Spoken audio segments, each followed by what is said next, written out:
is identity at the center.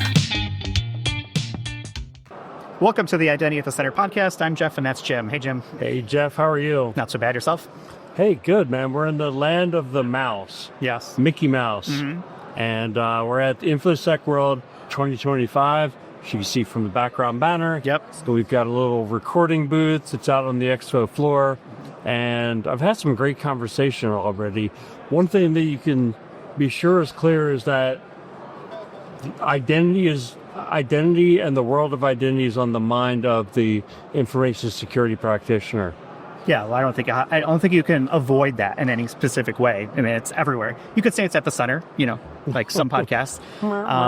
Yeah. So shout out to Shirley from Cyber Risk Alliance for, helping us out, getting us set up. Shout out to RSM for sponsoring or partnering, I guess you're saying, I don't know what the right word is, but, having us out here. So, that is our day job. The podcast is the night and weekend stuff, but it's very cool to come out to this conference. First time I've been to this conference, so I'm kind of taking it in a little bit. And I will say it's going to be very distracting for me as I'm talking to you, because as I look past you, there is a company. I won't name them just in case people aren't into it, but they're all wearing like witches hats and wizard hats. And it's like a trick or treat theme. And so I know I'm going to be looking at that as I look past you for this episode. So if I, just think of it as your family reunion over there, and that. Yeah, right. One of the things that was very cool is we came out here, and Ross, who we'll introduce here in a second, came up to me and said, "Oh, I got a podcast." Like, "Oh, we have a podcast too." And we just started talking, and then we realized, like, oh my gosh, so the podcast is CISO Tradecraft. Yeah, we've got Ross and we've got Mark, G Mark, the OG Mark. I don't have an O in there. Okay. It's that Irish, but the O is not at the beginning. All right, so G Mark, and they have a podcast called CISO Tradecraft, CISOTradecraft.com. And we were starting talking and saying, oh my gosh, we're using the same tools. We have very similar formats. You guys have been going weekly for 5 years. There's a lot of parallels here. Mm-hmm. And so why don't we just go ahead and start there? So Ross, I'll start with you since you're in my line of sight. So tell me a little bit about, first of all, how did you get into information security? And then tell us a bit about the podcast. How did you, get that thing going with Gmark here? Yeah, so I'm one of those people who always wanted to be in cybersecurity. I used to say, I want to be the guy that when the Chinese go to sleep, they're thinking about me at nighttime, right? And it's just the coolest thing. I grew up in Las Vegas, and there's magicians there. So they're always doing magic tricks. And when I learned how to start doing hand hacking and pen testing, it's kind of the same way. The trick, and so you know how it works. But anybody else, it's just like magic, oh my gosh, you could do that? And so that was the thing. I went and I studied computer science. I got an MBA in cybersecurity, and I did this program called Scholarship for Service, where they said, hey, we will pay your master's and pay you to go to grad school if you just work for the government. I said, sounds amazing, because I want to go to NSA or CIA and be a nation state actor, and that's what happened. So I had a fantastic career, and years later I decided to, share some of this tradecraft back, and Gmark and I started a podcast 5 years ago. So what was what was it that was oh, we should start a podcast? So I was at Capital One, and I was a director, and then I took a job as a CISO at Caterpillar Financial, and all my friends were like, how do I copy paste what you just did, right? And so I had the same conversation over and over and over. And I was like, I need to just record this once as a podcast and then say, hit play, right? Why do I need to have this 45-minute? And so Gmark, he was the SANS instructor on cybersecurity leadership. So I said, that's who I want as my co-host. And I kind of, finagled him to come join me. Well, he had something about me having a face for radio. So. You definitely have a voice for it, that's for sure. You've got great pipes, right, as we say in the biz. So let's find out about your background. You mentioned the SANS instructor, but how did you get into InfoSec? I get in cybersecurity. My first full-time job doing cybersecurity, I'm going to date myself here because, nobody else will, 1976. Got hired by the state of New York to plug all the holes that all the high school kids had punch in their systems, of which I was probably the finder about 80 or 90% of them. Just saying. But I wanted to be one of the good guys. I always wanted to be the person who went ahead and made things work, not the person who broke stuff. And so after that, went on, sold my soul for my college degree, took a Navy ROTC scholarship to Northwestern, did degrees in computer science and mathematics, and then off to the fleet. And then about 5 years into my Navy career, I'm due for a cure tour. It's like, hey, I want to go to work for a three-letter agency like NSA. So I was able to get a set of orders to NSA. And then I got this call from Washington a couple of weeks later from a detailer, the person who owns your career, saying, Lieutenant, what are you trying to do? I says, I'm trying to go to NSA. Well, why would you do that? I want to do computer security. Now, here's a quote for the ages. The Navy has no need for computer security. You're going back out to sea. It's like, but this is what I want to do, and I got a shore tour coming up. Well, then came the big lie. If you take this job, kiss your career goodbye. You'll never promote past lieutenant. Well, detailers make their points by putting square pegs in square holes and round pegs in round holes. That was definitely the wrong shaped peg for that hole. So I was like, well, what do? I love the Navy, I love cybersecurity, but I can't apparently do both. So not being able to perceive what was true or was not, I left active duty, went to work for Booz Allen Hamilton, stuck around in the reserves, and 2 years, 6 months after I left, I started National Security Corporation, named after the job I could never get. So here we are many years later, and have continued to do the cybersecurity stuff. And as Ross had said, this is our opportunity to go ahead and help a lot of other people with their careers, because you get to a certain point where you're in the give back phase of your career path.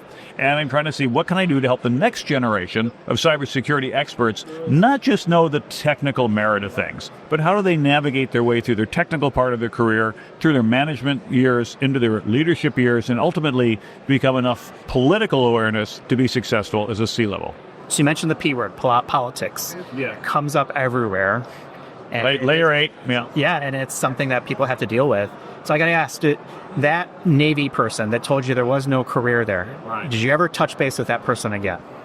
No, and it's probably just as well, because there was a guy who was a year behind me, who also spent 5 years at sea, who also put in for orders for NSA, but if you will, drank the Kool-Aid and changed career patterns to cryptography or cryptologist. Well, a cryptologist back then wasn't really breaking code. You're sitting there listening to the Soviet Union, and then years later that became cyber. Well, the guy who was a year behind me was Mike Rogers. And Admiral Mike Rogers retired as the director of NSA, so I had a 12-month jump on the guy. Not that I could have done what he did, because a lot of it has to do with politics. You'll make it to captain or colonel on leadership skills. You make it to admiral or general on political skills. And that's something that at the time I was just not good at. I'm probably still not very good at it, but I recognize that as a weakness. So that's kind of one of the things we put out to our people, is that if you don't like politics, don't aspire to a job that requires it. You'll be miserable every day. So you guys talk to a lot of CISOs. Ross, I'll start with you. Do you guys have a lot of CISOs on your show? And what is top of mind for those folks right now? Yeah, we definitely bring in a lot of CISOs. We bring in a lot of people with industry expertise. I would say right now there's a couple of things that are top of mind. The first thing I would say is AI security. How do I secure my MCPs? How do I make sure my employees aren't uploading sensitive data to ChatGPT? How do I think about the models in my tools? Are they corrupted? Are they good? A lot of that is being talked about. And the other thing I would say is identity is also a big thing. Certainly if we look at the Verizon data breach report, it's the number one most attacked thing, but also the deep fake. How do I actually know what to trust when I see a video of my CEO with a girl? Was it real? Was it true? I don't know. And how do I defend that? And things like that, I think, are also starting to come up more and more. Yeah, I think it's really interesting, the whole AI conundrum, and we'll get into that. But even in the identity space, you talk about there's AI for identity, and then there's identity for AI. So that makes it kind of interesting. It's like two different angles. You can't just use the term AI for everything, right? So G-Mark, do you have anything to kind of add to that in terms of what's top of mind for CISOs right now? Yeah, I think there's a lot of concern that people are looking at their careers. And we hear that, there's millions and millions of cybersecurity jobs unfilled. Yeah, go try to find one.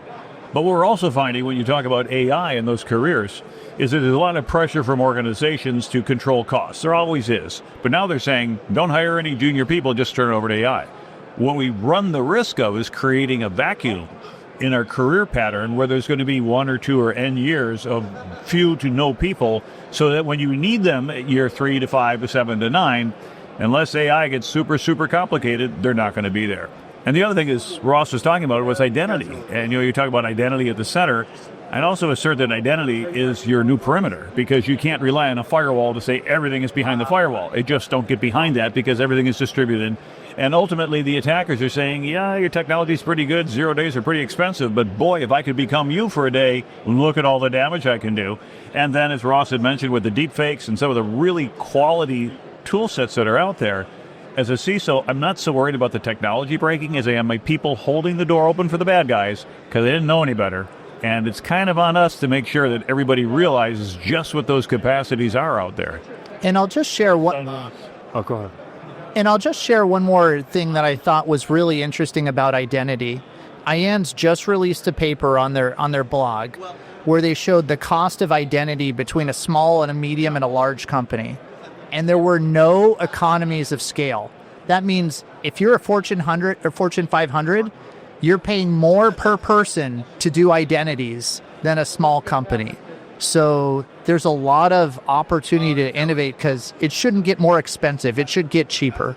I have a son who's a junior cybersecurity major, and I remember telling him, like, there's so many jobs, there's more jobs than there are people. Is that still true? Because I think his generation is starting to get the message that AI is going to take all the jobs that people like you are going to school for. You can still get a job sweeping floors, but the thing, I mean that kind of flippantly, but the point is this, is we take a look at what are the skill sets that are being replaced by AI. What is it good at? It's good at, if you will, what we call cognitive processes, processing data and coming up with an answer. It's good for doing mathematical calculations that need to be precise, but you're doing lots and lots and lots of them. It's good for tedium, where things like that. You go right down the list of all the things that we look at that kind of fall within the area of cybersecurity, and we go, that's a little bit concerning as compared to being a plumber or a carpenter or somebody that's out there. Physical proximity and the ability to interact with physical devices is going to be one of the last frontiers for AI. Okay, you're not going to see a Terminator robot out there with a hammer and a bunch of nails working on your house anytime soon. And so the concern, therefore, is that if somebody is a junior and senior, and then, like, where are the jobs? Of course, the first source of retreat is, Dad, I want to go to grad school. I can put off reality for another year. So get prepared for that. Introduce them to the concept of scholarship for service, because it's a good alternative to paying for it by mom and dad. But the other one is that somebody needs to be able to own these things going forward. There's a generational gap. We find out that when you get gray hair or your forehead becomes a 5-head and you get on in years, that you're not thinking about technology the same way you used to. When you're young, you tend to willing to be embracing new ideas, you're going to try more, and you're willing to fail more to have less at risk. You can fail spectacularly at your job at age 21 and recover at age 21 in 3 months.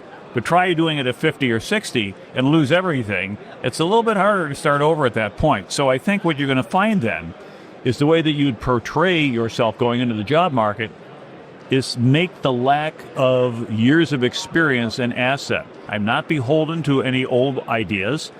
Things are changing very rapidly. Years ago, I wrote G. Mark's Law as a corollary to Moore's Law. Half of what you know about cybersecurity will be obsolete in 18 months. Anybody who had a Windows 10 machine, guess what, last week? And if you go back 2 cycles, 3 years, nobody was doing prompt engineering. Nobody's doing ChatGPT. It just wasn't there yet. And then you go another 18 months from now, another 18 months. So it changes very, very rapidly. So the hiring managers are going to be using an old metric saying dollars per person or programmers by the pound. You need to convince the management that you need a different metric. And a different metric is somebody who could think at the speed of the evolution of the technology, can adapt to that, and is willing to go ahead and put the time and effort into mastering new technologies. Even if it dead ends, you haven't dead-ended the career of a senior executive vice president, and this person can still dust themselves off and say, well, you just learned a whole bunch of things that would be very applicable someplace else. So just never give up on yourself. But it's tough to find a job that will let you do that, especially as a entry-level person, let's say, into the market, right? It's your leaders who are bringing those people in need to encourage that sort of fail fast, learn things, etc. There's always the federal agent. I mean, as I said, I sold my soul for my college degree with an ROTC scholarship. Now, when you go in the Navy, it was my choice. all of a sudden you find yourself, I remember an old recruiting poster, it said, be on the board of directors at 22. And it showed a destroyer wardroom of about the 14 officers sitting around the table, and there are a couple of junior officers there. I didn't have any college debt coming out of my undergraduate because the Navy had paid for that. I had a guaranteed job. And people who, for example, do scholarship for service, I've spent 9 years working on the advisory board for National Cyber Watch. And what we did is we aligned the curriculum from 2-year schools to 4-year schools so that you could go to a community college for 2 years, then go on to a 4-year school like Hopkins, have 100% of those credits transfer to go over to Hopkins without having to retake courses. And, oh, by the way, if you use scholarship for service to pay for the latter 2 years, you then have a guaranteed job with the federal government. You're going to probably now, at the end of that cycle, have an associate's degree, a bachelor's degree, 2 years of job experience, most likely 1 or 2 certs in the security world, and 0 debt. And that, I think, is the master recipe for being able to move forward and not worrying about it, because there will always be requirements for expertise in the military and in civil service. As you get closer to the top, the pay isn't all that great.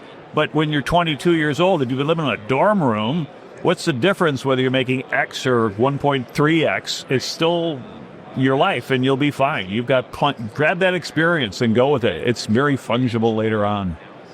So let's take it back to the CISO. Where does identity fit from a ranking perspective with CISOs? You know, Ross, like when you're talking with folks, is identity the first word that comes out of the mouth? Is it the second, third? Does it not come out of certain mouths? Like, help me gauge where CISOs are at today when it comes to identity. So it's not as high as you think AI or product security is. But at the same time, I've also seen a shift over the last 5 years where identity may have belonged to the network or the help desk team, now squarely falls under the CISO. It's one of the pillars along with GRC and product security and the SOC. So I think there's going to be a lot of discussions of how do we MFA all of the things? How do we protect against stolen identities and customer fraud? But I would probably put it as like a 8th priority on the list of priorities for CISOs today. Concur? Identity, you're looking for yes or no, and or maybe. Yeah, we'll always equivocate. Right. But I was talking to one of the vendors over here a little bit earlier, and they had their little authentication card. Oh, great, it'll call all the certs. Said, how many certs does it store? 30. I said, if I go to my Microsoft Authenticator, I have more than 30, and this is the bat phone. And my regular phone here, I've got another 20 some odd. So between these two, I've got 50 different identities that I have to manage. And those are just the ones that I've been able to enable MFA for. And so where identity becomes extraordinarily important is any system that is critical, and I would say any system, period, that you're going to touch, you ought to have some sort of MFA involved. Why is that important? Because passwords can be socially engineered. Somebody goes ahead and can create an artificial identity that looks like the CEO or looks like the help desk or whatever, and people cough things up. Phishing campaigns, vishing campaigns, smishing campaigns, and the like. All those combine to do what? Single-factor authentication, saying my identity consists of an ID and a password, doesn't work anymore. And we have something you know, something you are, something you have, but we have a 4th identity factor, has to do with those little GPS things up there, someplace you are. And now I can go ahead and say, wait a minute, you're trying to log in from Romania, but 5 minutes ago you were in Orlando? That's sort of impossible travel, and that's a factor that I should consider. So I think we're extending our concept of what identity is to include a number of factors that have to be thought about, because attackers are going to try to get around the controls. They've realized their technical controls are getting pretty good. You're not going to go ahead and find a dozen 0 days anytime soon. But boy, can you go ahead and convince a user to hold the door open for you digitally? You win. So I think identity is a big target for attackers, and it has to be one of the things we defend the most. Ross, having heard that, do you want to jump back in? Because I was thinking as you were saying your answers, like you said like 8th, right? It's kind of on the list. Is that also maybe because the CISO might be thinking that they're good enough at it from an identity standpoint where they do need to focus on other things? I think there's things that are top of mind for a CISO, like how do I get my budget approved? What do I do for AI security? And those are right now top of mind for where I would put things. Now, where there's some novel space is I would say agents. How do we trust an agent, and what level of capabilities do we give that person? Is it going to be the same as a human, or are we going to really limit that agent and not give it the full permission? So that may be something that's kind of up there. The other thing that I would say is kind of a nightmare is not the human identity. I think, the PAM systems do that pretty well. It's the non-human identities. And when you look at the numbers, there's something like 40 non-human identities, laptops, servers, APIs, all of those things that require permissions. And it is very much the wild, wild west. You go to a Fortune 500 company, say, tell me how many non-human identities you have. Show me how that's being governed. And I think you will just, it's perfect for Halloween. I think that's just maybe what we should dress up as, right? Trick or treat, here's the bazillion machine and non-human identities in your organization. Good luck. Well, I feel like you've got workforce identity, customer identity, you've got the non-human identity. It's like the space keeps getting bigger and bigger and more complicated. I mean, I feel sometimes like we're identity practitioners. We've devoted our careers to understanding this space, and sometimes it's like overwhelming to me. I'm wondering, like, how is it for CISOs? Are they overwhelmed by it? Do they have their arms around it? And then, kind of tangential to that, I feel like a lot more CISOs are coming from identity backgrounds into CISO-ship. Are you seeing that as a real trend? I haven't seen it as much because identity and having a deputy CISO and identity is still pretty new, probably 5 years or less. So we just haven't seen those folks come in. Now, certainly if you're going to go to a network company, let's say you're going to be the head of a Cisco as the CISO there, I absolutely think something like that would be extremely important. Historically, we've seen more CISOs come from the GRC side because you're a highly regulated bank and you need someone who understands all that compliance. Or you have someone who grew up in the SOC and it's a post-breach scenario. Hey, our company just had a bad issue. We need to bring someone in who can fix this and don't let it happen again. Now behind the scenes, identity may be the most important thing to implement, but historically they brought, the head of a SOC who understands that cleanup, and that may be something that changes in the future. What about you, G-Mark? Do you think that CISOs have a comfort level with identity, or are they coming more and more from an identity background? I think at the end of the day, most CISOs make decisions based on what's in the best interest for themselves and their own careers. Now, you're not trying to be saying it's self-centered, but let's think about it. You're not going to go ahead and do something very risky without a very good reason, because otherwise, all right, sorry, you lost your job. Now, I think one of the other presenters was talking about how when the Fortune 500, the CISOs are playing musical chairs. You move here, then 2 years later, you're there, and 2 years later. I got a buddy of mine who's been a CISO 8 different times. And I think like, wow, I can't hold down a job? Well, he's actually adding value every place he goes. So why am I bringing that up? Because when you look at things such as identity, if it's something you understand, it's something that you're something you're comfortable with, you'll make decisions accordingly, and you feel that this is going to go ahead and preserve where I am, and of course, career-wise, it helps out. But if you don't understand something, then you either look for an expert to help you, or you try to gain the knowledge yourself, or you ignore it. Well, number 2 is difficult because as a CISO, you got way too many things to be doing. And so you go back to number 1 or number 3. As Ross was saying, the concept of having a deputy CISO for identity, fairly new and not fairly prevalent. And the last part is like, well, do I just ignore it and hope it goes away? And what I would say is a proxy for who's going to be the next CISO usually is headcount. So if the identity team is 10 people, but the SOC is 50 people, that deputy CISO over the SOC much more likely to get promoted into that CISO role than the smaller team. That's a really interesting way to look at it. You're absolutely right. I don't know why I didn't think about it that before, but yeah, that's the way it works. So let's stay with that track of money. So CISOs, they're constantly being pitched projects by either themselves, the rest of the organization, or parts of their information security, organization. What are some tips that, people listening to this are probably in identity? just probably, right? We're not on Netflix, so I'm assuming they're identity practitioners. Hey, come over to the dark side with identity. We've got cookies. That's right. So how do those people make those pitches to CISOs or maybe other parts of the organization that control funding? I want to invest in this program or project or technology to solve for this issue. How do they make that investment sell? Why do I make any investment? Because it either is going to improve my return on investment, that's what the MBAs want, or it's going to reduce my risk, which indirectly improves my return on investment. The hard part on return on security investment, or ROSI, it's like return on seatbelt investment. Hey, I put my seatbelt on every single time I drive a car. Been doing that for many, many years. It's never saved my life. Why do I keep doing it? Because in the event of some low probability, high impact event, it's going to save my life. It's not the click it or ticket marketing that's doing that? I'm not worried about the plate. On the other end, you're worried about Officer Friendly pulling you over there. And, like, hey, sir, if I gave you one of my beer bottles, we call it even.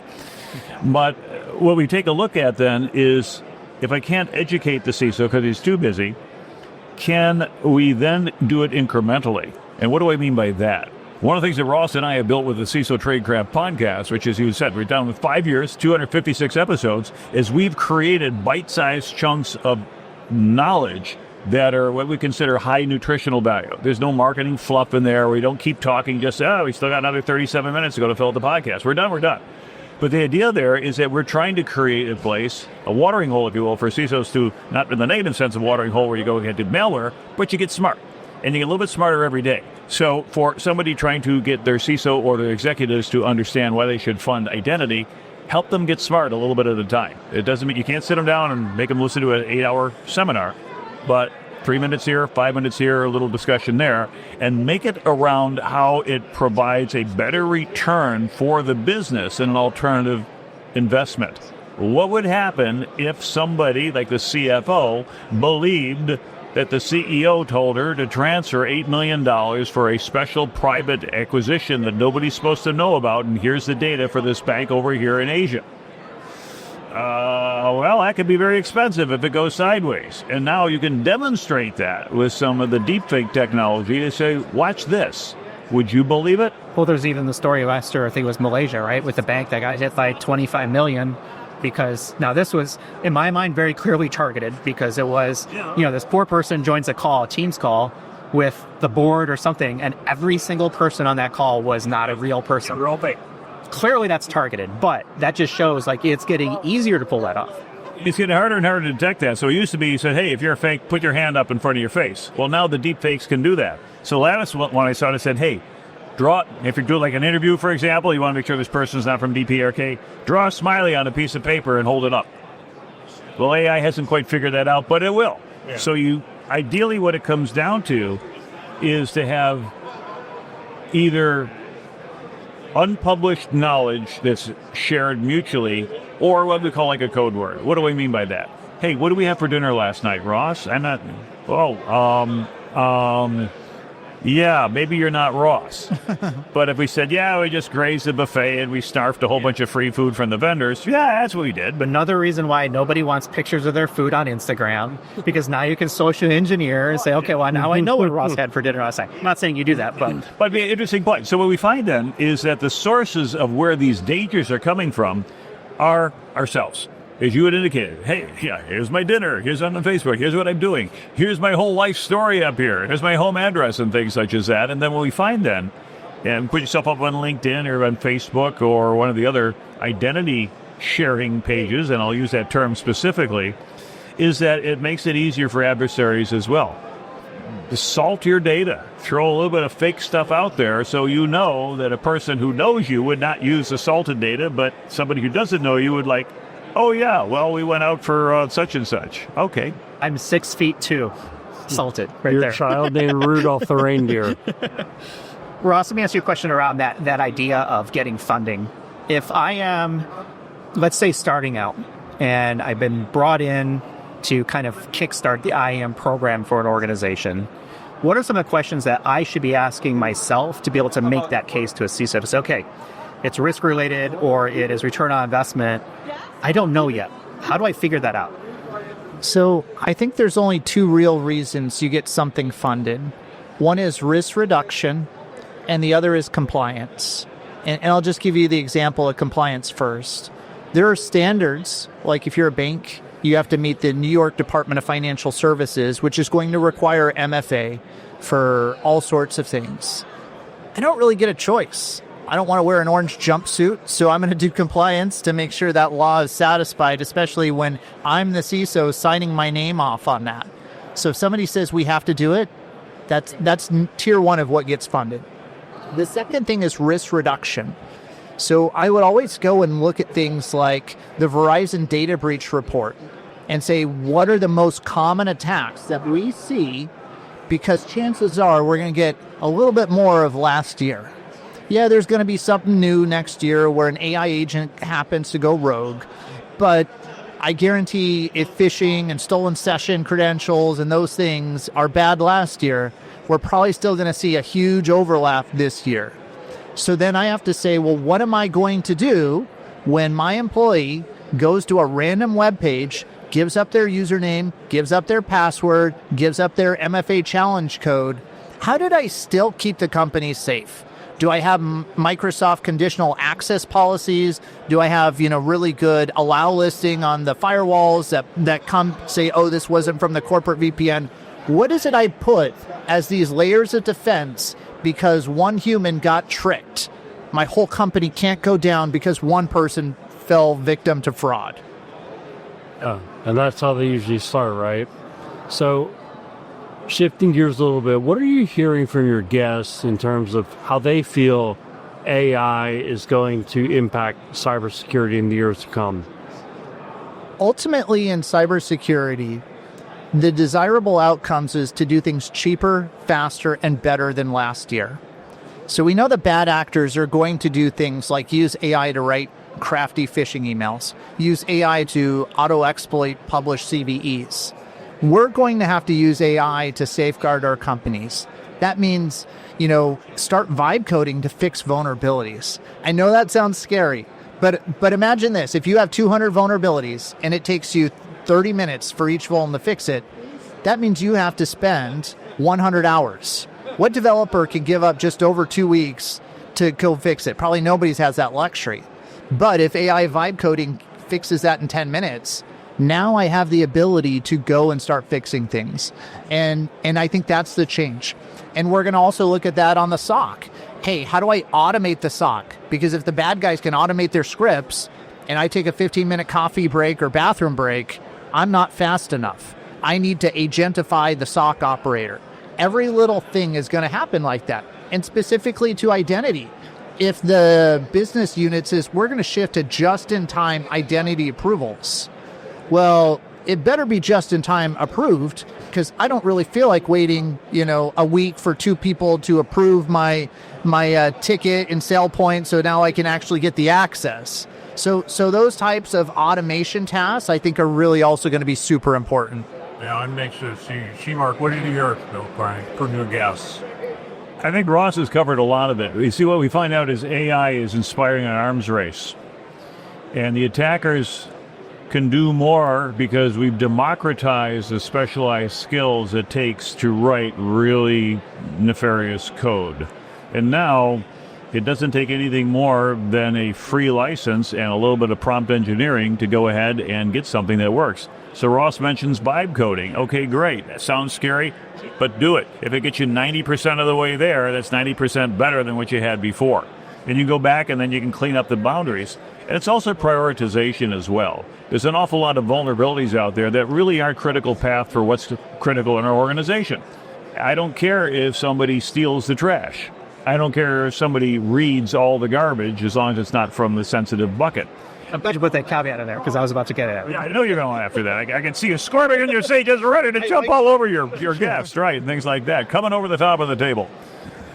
But ultimately what it comes down to is understanding what is the business imperative. And the business imperative is to protect revenue, to protect the processes that generate revenue. And therefore, we protect those processes that generate revenue by ensuring that these new AI tool sets, which can operate faster and perhaps more convincingly, are not going to be as effective because we've inoculated our users, so we understand a little bit more about what's out there for the capability. We've automated some of our responses, so there's not time necessarily for a human in the loop. You don't need it. Take the first 2 or 3 steps, something that will at least hold them at the doorway and say, like, I think I got one, and your dog's like, let it go. Okay, fine, and it comes. Or throw it out. But if you just had nothing there, you're asking for trouble. So AI is here, and it's going to continue to progress. It's going to go at a very, very rapid rate, whatever we define AI to be. But think of it as a way to take deliberate processes, make them move a lot faster, take things that normally require some cognitive process and make them available to people who don't think as smart as that and things like that.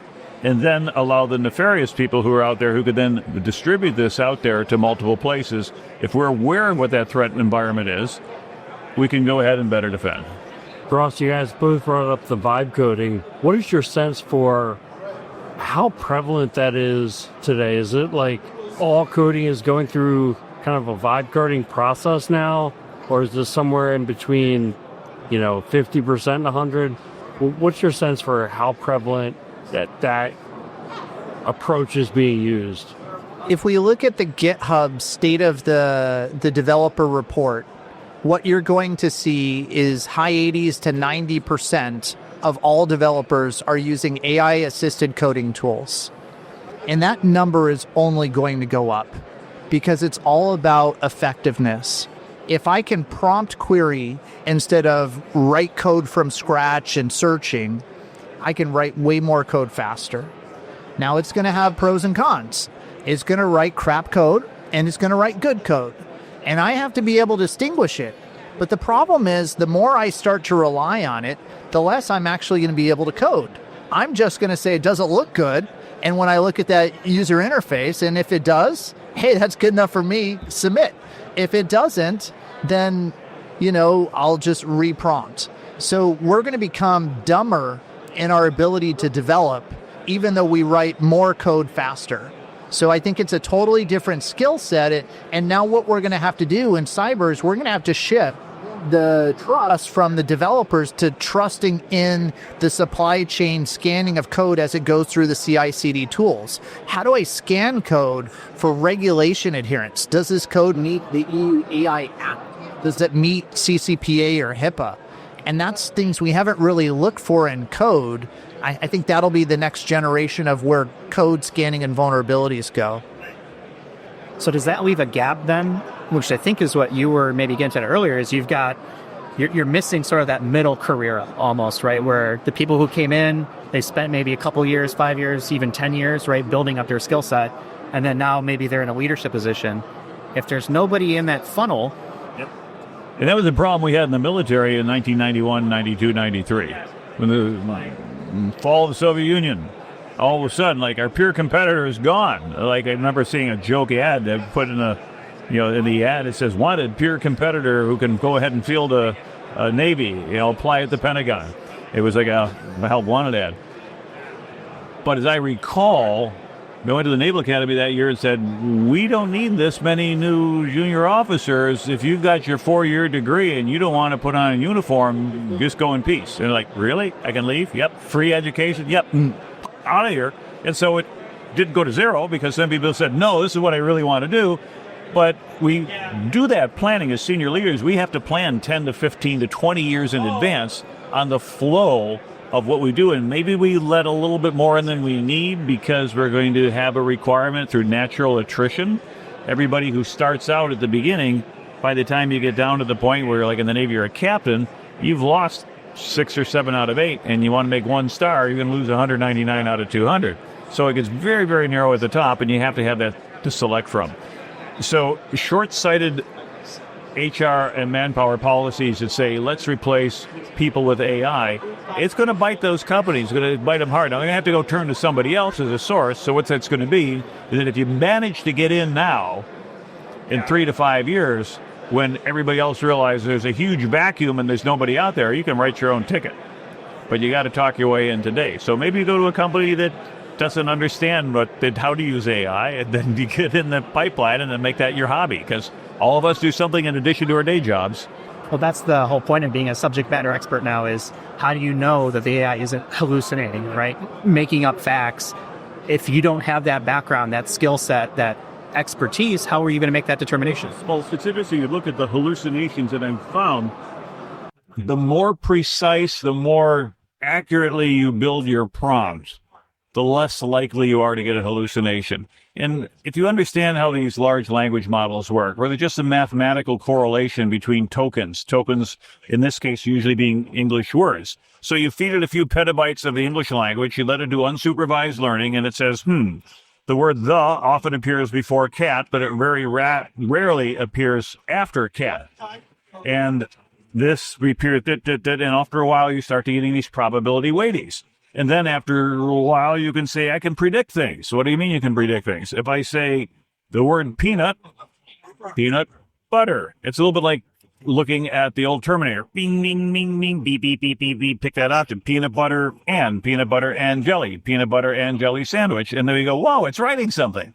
But if we say, try the next most probable thing, it could be peanut allergies are a problem for children. And you pick another one and you get like, Peanut the squirrel was killed by the New York State Department of Agriculture, or whatever. And if we go far enough down these probability chains, you'll find chains of thought that humans would have rejected immediately. I'm an old chess player, and you got to know that by the time you get 20 moves into a game of chess, the number is spectacularly huge of the possible things. And yet you can play really well because you know how to trim that tree. You get rid of 99 point some number of nines percentage of the things that don't make sense. AI doesn't do that. It ingests all of it.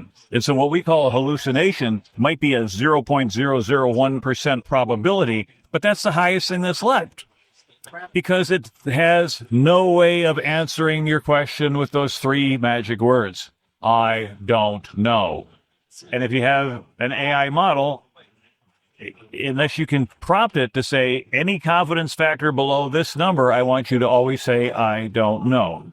Never give me an answer below this.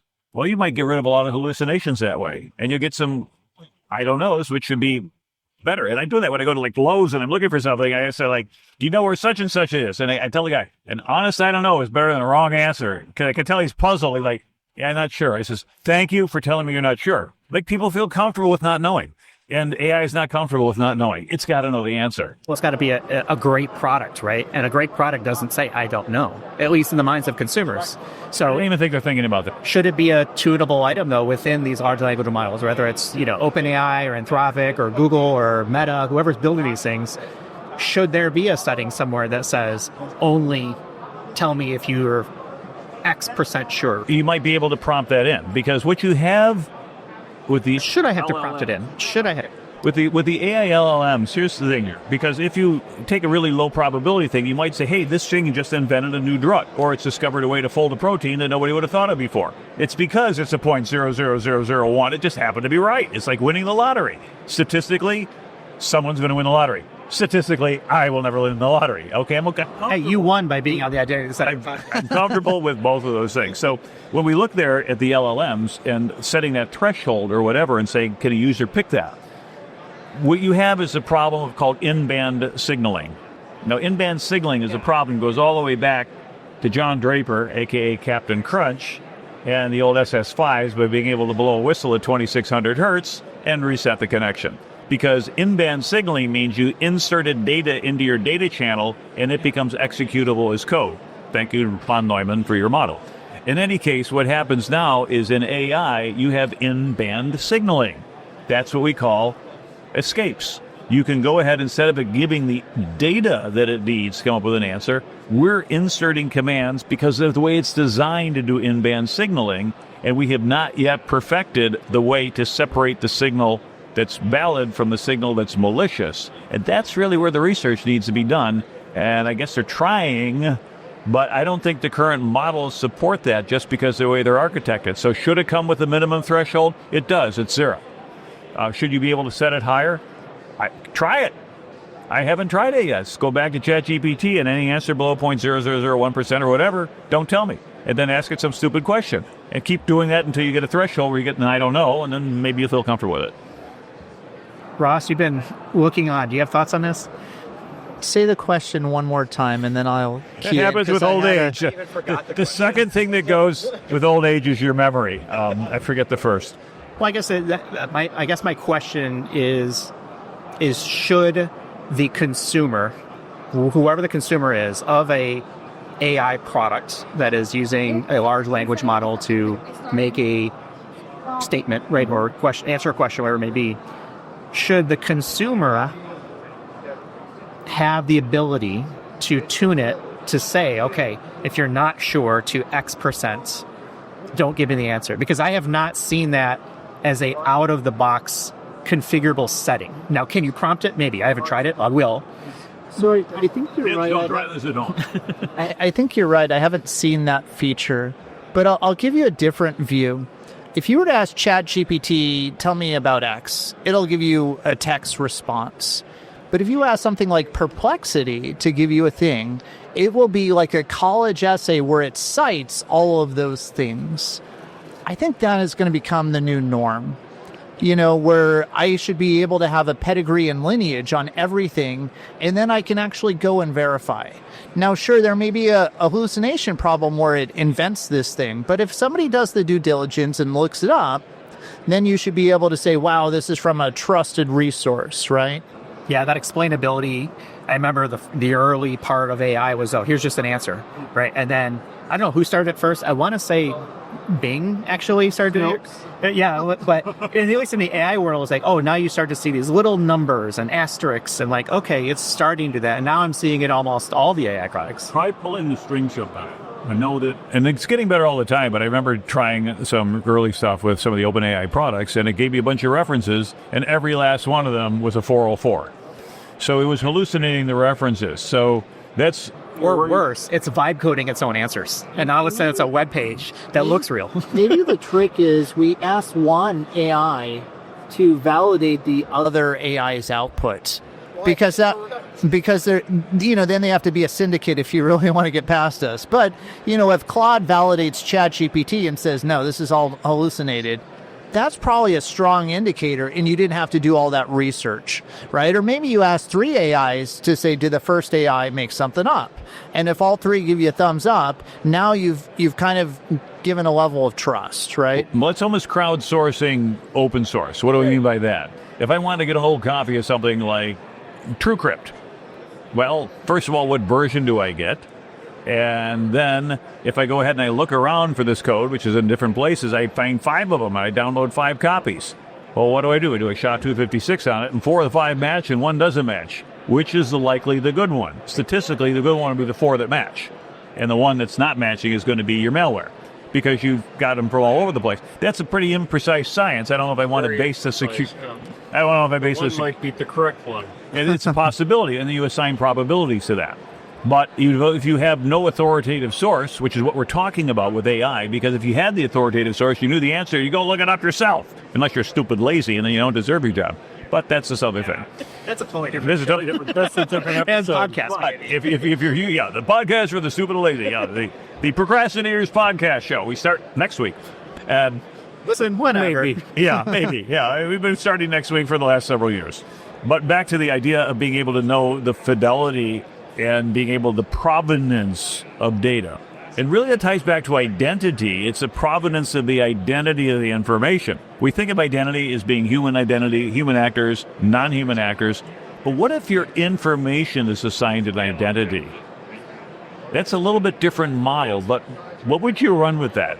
Don't dismiss it out of hand. Sit around, think about it, discuss it a little bit, and say, if information had identity, how would that be manifested? Would it be a label? Would it be inherent in it? Would it be embedded in the information? Would it be containerized?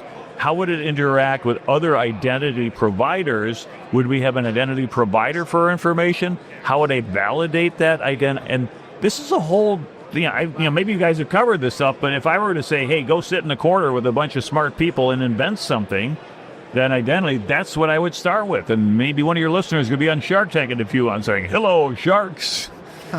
I got an idea for you. What if? Well, I think there's a lot of companies right now that have settled on sort of this matrix or graph-based, identity thing that's like, all right, how do you do a one-to-many or many-to-one relationship? that's just what we have now, right? Somebody will figure out a better way to do things. I do want to be respectful of time. We're here at the conference. We didn't really get to talk so much about CISO Tradecraft itself, though. So I want to do the hot wing style right now. Tell the people what you got going on, where it's like, tell us about the podcast itself. Give us like the elevator pitch, because I think the people listening to this are generally identity people, but we are part of information security. If they weren't identity people, they still would not be listening after this much time. Okay. Right, yeah. So both of you people are still listening. So where do I get the podcast? What is it about? How often do you put out episodes? Let's just kind of tell me a little bit more about that. Yeah, so the podcast can easily be found on all your favorite podcasting platforms, Apple, Spotify, Pandora, any of those things. YouTube, we have videos, or you can go to CISOTradecraft.com. And the focus of our show is how do we train the next generation of cybersecurity leaders? So think of a lot of people can teach you more technical things, like here's how to go configure DMARC on an email. We don't do that. What we do focus on is how do you lead an identity access management program? How do you build an application security program? What metrics would you use to gamify vulnerability management? And then what do you do when you take those budgets to the chief financial officer? How do you actually socialize and get adoption from 10,000 developers in your organization? That level of leadership and stewardship is what we try to build with our Tradecraft. Yeah, and it's funny you mentioned DMARC. Really, I had to fix a DMARC record over the weekend. By the way, if you use Comcast.com or Yahoo and your DMARC record says none, in terms of what you do with things that doesn't pass, it's going to reject your messages and delete them. And you can get non-delivery problems. That's something I just figured out this past weekend when I got a panic message from we can't get the emails through to Comcast. And I pull the string. It's like, oh, how about that? It's a config change. So Gmark with the DMARC. Yeah, there we go. Thank you very much. In any case, the idea with the podcast is to be able to provide a body of knowledge for cybersecurity professionals who want to aspire to or stay in the executive suite. There's a whole bunch of information that is not technical that's required to be effective.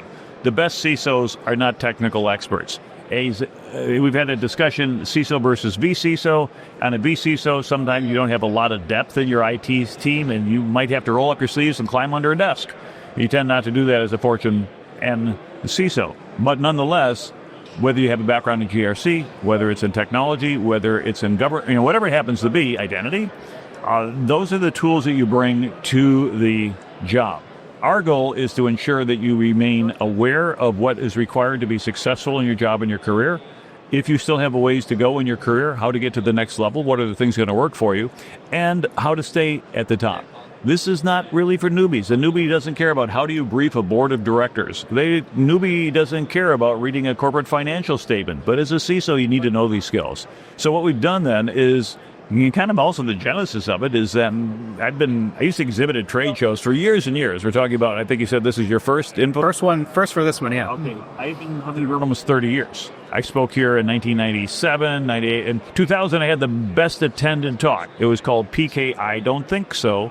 And the next year... It's all about the name. It is about the name. I got to do the keynote. I did 3 keynotes here. The last year I did the keynote. The next year they had William Shatner as the keynote. Look it up. It was 2006. Bill Shatner keynoted this thing. I think he got paid better than I did. But the point is that because of our audience, there is strength in terms of the peer group. And so for our subscribers and our followers for CISO Tradecraft, we put episodes out every single week. Comment on them. Provide a big string on LinkedIn so that we get good, smart people talking to each other, and then build your network based upon the core that we've created. So we're really trying to create a community of both practice as well as thought for chief information security officers. I see you guys have such a great chemistry. Different personalities, it makes for an interesting episode, I'm sure. I always find it crazy that people always say, how do you guys keep coming up with topics? To me, it's like, how do you narrow down the topics? And seriously, there's so much to talk about that once a week is barely enough to address everything. Well, you're right. I didn't think we'd be going this far, but the input queue just keeps getting bigger and bigger. And it's also partially because of Gmark's law.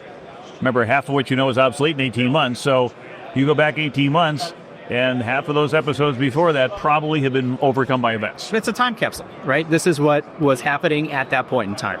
Yeah, and this is what people are thinking about. If your RSA 128-bit keys, and maybe we should upgrade these things, stuff like.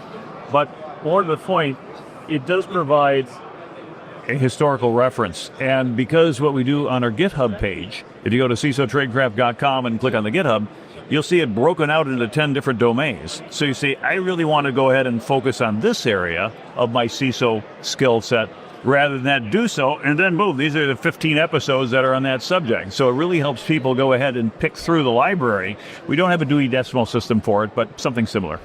We just go straight numbers and then, keyword, find it that way. Like, we're going to try to find it. Well, I'm really glad we met. We're going to wrap up. We always do it on a lighter note. That's just kind of our style. And since we're all, podcasters, what better question than say, if you were going to start a podcast, but it's not InfoSec, it's not security, it's something else, what podcast would you start? What would it be about? Ross, you get to go first. So I've thought about this, and I may do it. I don't know if I will. But me and my kids play this Roblox game called Bloxfruit. It's a One Piece themed game. So if you like Japanese anime and you're like, I need to watch more than the cartoon, I got to play the video game on Roblox, I would do a channel to teach dads how to connect with their kids, because I've been playing with my 4 kids video games, and I think there's a lot of dads who could, connect with their kids, or maybe moms connect with their kids playing video games, but they haven't the foggiest idea of how do I get into this world of video gaming with my kids. And I think that'd be a really interesting adventure. Yeah, it's super cool. You're hitting on something that's like in the zeitgeist, right, too? So I hate to say it, but the total addressable market for that podcast might be way better than anything in what we're doing right now. What about you, G-Mark? I think my total addressable market could be a lot smaller because, like I said, the give back phase are fair. We're trying to help you get to the next stage. So if you say, create a podcast, it would be a podcast about self-referential. Why? Because a lot of people out there with great ideas who have good networks who are not quite sure how to get going. They don't know, hey, how about this microphone? How about this phone? How about that laptop? How about the recording equipment? How about that hairstyle? Whatever it happens to be. That is going to make you more successful. So that might not be a 256 episode podcast, but it would be helping people get that information out and preview all of it what you're already doing is so that the people who want to listen to the message that you have, you'll be able to reach it, and they'll be able to run that in their lives. So that's the thing. That's why you do a podcast. It's not to listen to yourself talk. There's a lot better ways to skin to talk. But if we do it, is you're trying to help other people's lives and careers, that's rewarding. And I'd love to be able to help more people. Yes. I would absolutely subscribe to that, because I subscribe to podcast or YouTubers today that are all about audio, visual, right? What are the right cameras? Lighting, audio, editing, right, all that stuff. And, if you listen to episode 1 of this podcast, There's recorded on Teams. it was, I think it was probably a Zoom Zoom, on yeah. a condenser microphone in a very echoey basement with, seemed to be made of nothing but echoes. Wayne's World. Right, yeah. And to listen to that episode and then to listen to something, more recent, that's all stuff that I learned doing that stuff, and I totally relied on that concept of people who are willing to take the time. Yes, they're YouTubers. Well, good. Maybe this is my first case. Yeah, I'll be happy to do it. How about you, Jim? What's a podcast you start? So in July, I moved to the Black Hills of South Dakota. And when I tell everybody that, I always get a similar reaction, which is, John Strand. wow, it's like, wow, that's really cool. And why did you move there? And I think there's just so much that people don't know about that area, but people are interested. Maybe they know that Mount Rushmore is there, or the Sturgis Bike Rally, or the Badlands. So I just feel like that has endless topics, and I'm still exploring and learning about it. So I get to learn as I was building the podcast. I think it'd be a fun topic. What about you? I feel like a Black Mountains influencer of some sort. Yes, Black Hills, by the way. Black Hills, yeah. I've been to the Black Hills. It's very, very cool, especially at night. Yeah. Where there's no light pollution. You actually see, the stars in the galaxy. So the reason why they call it the Black Hills, by the way, is that there are these pine trees that are on the hills. There's hills. They're not quite mountains, but they're somewhere in between. And when you see them from a distance, they look black, and it makes the hills look black. And it was actually the native populations that named them Black Hills, and in their local language. I don't know what I would do. I think I am at the phase of my life where I just like to talk with people and find out what they're thinking about different things. Yes, with people who don't know what they want to do. So something along those lines, like, yeah, it's just, a standard talk show, right? Where it's like, oh, okay, tell me about yourself. What's that like? You have this position on something. What's that like? Comment on that. I mean, I think I've probably mentioned on this show, I'm a big fan of the Bennington show on XM or Sirius now. It's just kind of a radio show about anything and everything. It's part comedy, it's part news, it's part sports, kind of over everything. It reminds me of going and back and sitting on the couch with my friends when I was, in my early years, and just talking about the world and what's going on and trying to understand different viewpoints. And so I think there's a market for that. I hope at some point. But it's just, hey, Ron, you came up, man, and you're like, now we're doing a podcast. What, 3 hours later? Like, that's the kind of thing I think is super cool, and having that connection and being able to do that. Spontaneous podcast. That's your show. We don't know when it'll happen. It will happen at some point, and that kind of thing. So, Jeff and Jim, thanks for having us on the podcast. I appreciate it. Yeah. Thank you so much for being part of this. And Ross, again, thanks for coming up. We'll encourage people to go out, visit CISO Tradecraft.com. I'll have links in our show notes for people to look that out. Again, shout out to Shirley and Cyber Risk Alliance and RSM for helping us out here. And we'll go ahead and leave it there for this week. Find us on the web, idacpodcast.com. Like, subscribe, do all that cool stuff. And we'll talk with everyone the next time. You've been listening to Identity at the Center.